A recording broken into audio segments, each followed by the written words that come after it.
আমি কখনো fruit juice খাইনি, কিন্তু আজকে খেলাম। সেটা আমার জন্য নয়, তোমাদের একটা কথা বলবো বলে। আমি জুস খেতে কাউকে বারণ করছি না, কিন্তু জুসটা কিভাবে হয় সেটা দেখো।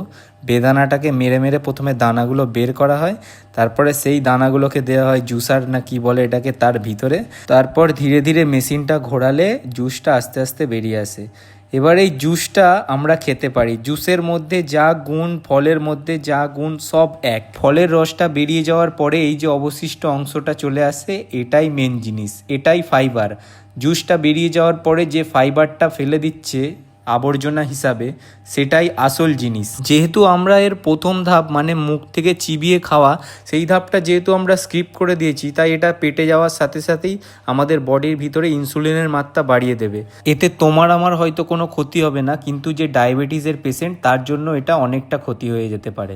এই জুসের ভেতরে থাকা মাইক্রোনিউট্রিয়েন্টস আমরা পেয়ে যাব, কিন্তু এই জুসটা এখন চিনির সমানে হয়ে গেছে, কারণ এই জুসের ভিতরে থাকা এই যে ফাইবারগুলো, এই ফাইবারগুলো আমরা ফেলে দিয়েছি। তাই একটাই কথা বলবো ভাই, আমি মনে করি ভগবান যখন আমাদের দাঁত দিয়েছে, আমাদের সব কিছু চিবিয়ে খাওয়া উচিত। আর যাদের দাঁত দেয়নি তাদের ব্যাপারটা আলাদা। আমার পেটে যতটা জ্ঞান বুদ্ধি ছিল তোমাদের সাথে শেয়ার করলাম, আশা করি এতে কারোর ভালো হবে। থ্যাংক ইউ সবাইকে।